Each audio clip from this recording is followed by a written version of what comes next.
everybody, welcome back to the channel. If you're a returning viewer, I appreciate you. If you're new here, consider subscribing. We cover a little bit of everything and build some pretty cool stuff in the process.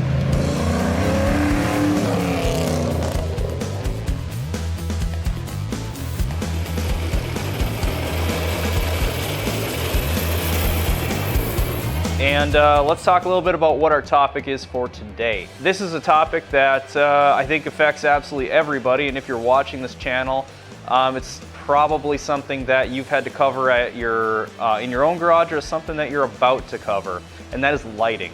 So your options these days are pretty plentiful.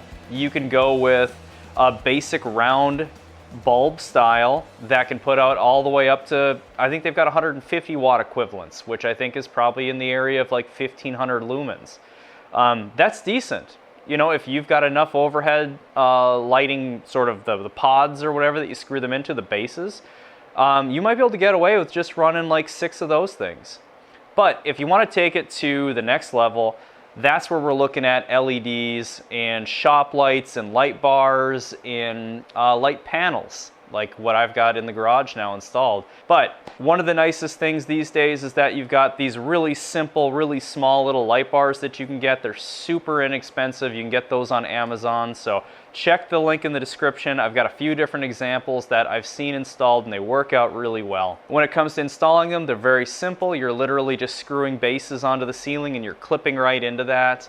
A lot of them are meant to daisy chain, so if you literally have one light box on your ceiling, you can still work with that by using the daisy chains method. And that's where you've got a light, you know, sort of a light bar that allows a plug-in to the end of it. And that might be a traditional plug-in, or it might be a proprietary one where the whole light bars are plugging into each other, or there's a wire that connects the two of them in the center. So check out those couple of examples that I've got in there.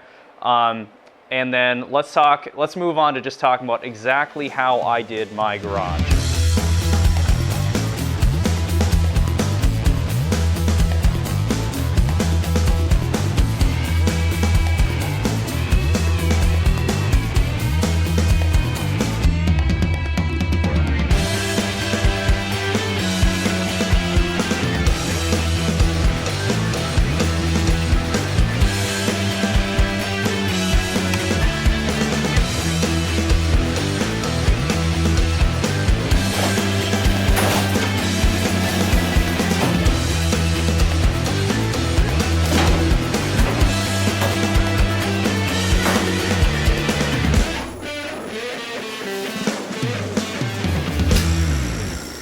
I decided to go with, so I've got spotlights that are pointing at my workbenches. And I've always liked that just for the look, for the sake of the look. In terms of functionality, it doesn't provide you with the best spread of light. It's really meant to be more of a focused thing. And that's strictly an aesthetic that I was going for. And I wanted to play around with it and see how I liked it.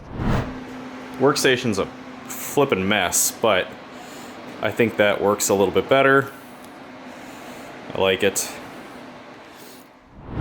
So far, I think it's pretty good. It does leave a little bit darker area in the garage. So I'm going to play around with a few things that are going to be direct lighting sources right above the workbench to kind of compensate for that if I so feel that I need it.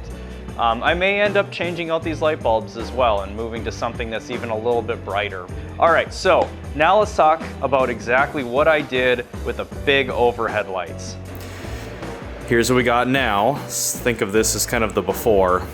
I've always liked the look of sort of an industrial type look, and that's why I went with those, the spotlight style, like the metal housings and everything. But I also really like the light spread that's provided with a panel light. Now, a panel light is a big rectangle. It's got a ton of LEDs in them, and what that does is it has a diffuser on the front of it, and it shoots light through that diffuser. And I had put one into my kitchen, and I really loved it. It was just like, I felt like I was flipping on the sun in my kitchen. It was really great.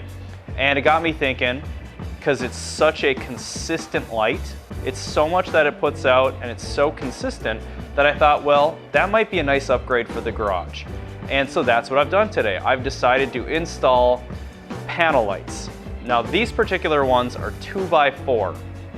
So that's the overall dimension, and it's actually meant to fit into a drop ceiling. So if you've got what a drop ceiling is it's a ceiling that sits a little bit lower than your sort of normal sort of static ceiling in your house. And a drop ceiling allows you to hide whether there's like falling plaster up there, or if you want to use that space in between for things like ducting, or if you simply just like the look of having the sort of panels up there. But it's basically a big grid where it has big 2x4 drop-in panels, or 2x2 is another common size. And what's nice is that they build light panels that accommodate fitting directly into those spaces.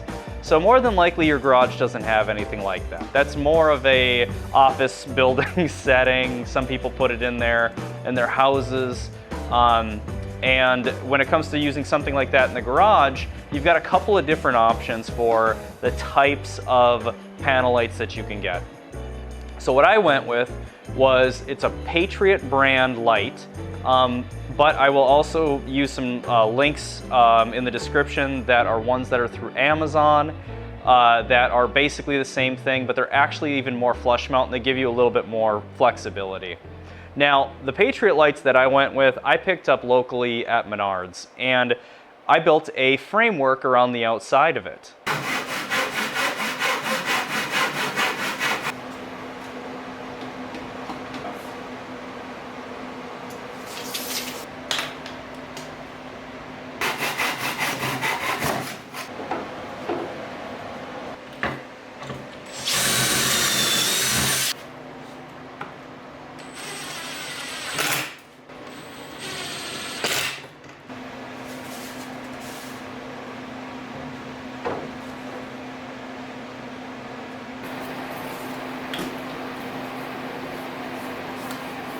And I built the framework mostly because I wanted it to look finished. I want it to look like it's sort of meant to be there. It's not just a light that's hanging out, because this particular light actually has a control box on the back side of it, which doesn't allow you to attach it directly to the ceiling. Now, the ones that I have in the description, those are actually meant to attach directly to the ceiling if you so want that. They'll sit flush right to it and look really clean. So you might want to consider something like that. There's also a 1x4 and there's a 2x2, and I think there's even a 1x2 option that's out there now. They kind of make them in a bunch of configurations depending on how you want to set up the lights in here. Now, what I ended up doing is I've got it hooked into my existing overhead lights, and so when I flip the switch, it kicks it on and off. But there's a couple other things that you can do with some of these. Some of them you can wire up a dimmer. Some of them work with a dimmer that's right at the switch itself. And some of them require a secondary dimmer as well. And those run on a lower voltage. And what's nice about this is you can actually get wireless ones. I'm not sure that I'm going to install something like that. I'm not sure that I'm that worried about it. Maybe we'll cover that later on in the future. But the biggest thing is I just wanted excellent lighting.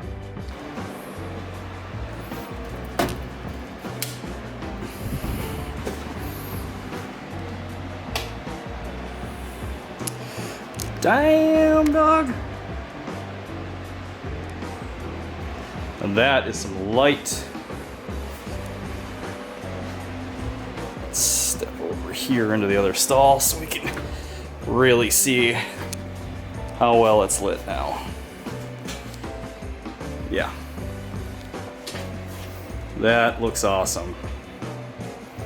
Also, this place is a pigsty. Yeah, that is, that was a good decision. I don't know if I'm gonna add any more, because that's actually really good. I do want to do away with that monstrosity, but yeah, crazy how much light this puts in here now.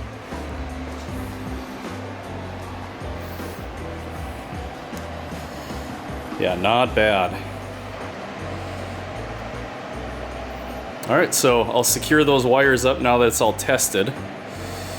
And I'm gonna build a panel that's gonna go between them, protecting the wires, and also just kind of like looking a little more finished. So these two are spaced exactly apart, about 28 inches to that center piece where there's the hook. So we'll just go ahead and get that covered up with a nice piece. That's what all of that is about. So yeah, let's get that built and mounted. I'm actually hoping to put it on a hinge. I think that'll look really cool, because then you can flip it down if you need to access the wiring. But yeah, that's awesome. All right, let's build that center.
So it's a little tight still, so I think I need to shave this edge down a tiny bit, but there we go. So I'll do something to kind of tether it up. I gotta decide how that's gonna work, but so I think it's ready to be stained, obviously cleaned. We'll stain it. Should look like kind of a subtle centerpiece. Kind of hide all the wiring, protect everything. And then if I ever need to access the wiring, flip this down, get at this whole pocket back here, and yeah, not bad. All right, I'm gonna stain this and figure out how I wanna like secure it up. Yep.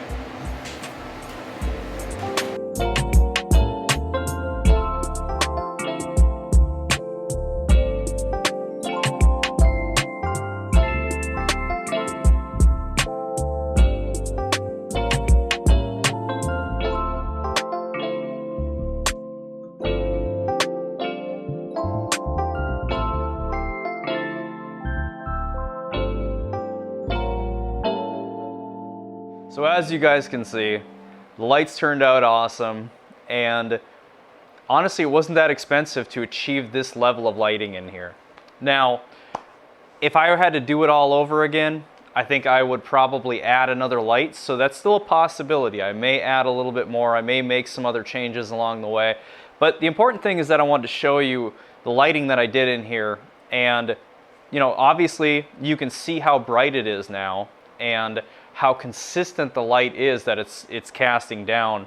So when it comes to actually tinkering on stuff in here, I've got no problems with being able to see what's going on. So this is pretty great. And I also, full disclosure, I have shop lights that are on the sort of the perimeter of the garage, pointing light inward as well. So if you think about it, you're trying to sort of flood light in everywhere that you can. So these overhead lights are providing about 10,000 lumen of very nice soft light. The outside ones are fairly soft as well. Another very neutral light source. That's kind of everything. The color temperatures are all very neutral. That way when it comes to like post and stuff like that, post color correction and that kind of thing, like I can make changes very easily that way.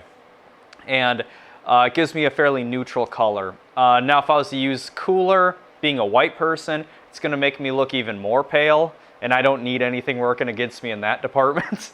Now, I could put it on a warmer tone, but then of course it's going to make everything in here that's not kind of a whiter or even more bluish kind of color. It's going to make everything else look even more orange or even more brown. Not necessarily that big of a deal, and if that's your preference, that works. Just keep in mind that it doesn't quite provide as much bright, brilliant light. So that's why I choose to go with something in the area of a 5K, kind of a neutral daylight type white. So, as always, thanks guys for tuning in. Thank you for the support. The channel is doing better than it ever has. The community is growing and the support is bigger than ever. So it's awesome, and it's because of you guys tuning in. If you're new here, again, consider joining, consider subscribing. There's not going to be any shortage of projects coming out here. Really, I just wanted this winter to tackle a handful of garage-specific things, as well as some new tools that I'd picked up. So you'll see videos on that coming out before too long, particularly metalwork tools. And yeah, then we're going to be right back to, I'm going to be working on the shoebox here, doing a little bit of suspension stuff in time for a car show in the spring. And then the Camaro is definitely going to need some love before race season starts. As well as I think we're going to do some karting things, go-karts. So, thanks guys. We'll see you on the next one.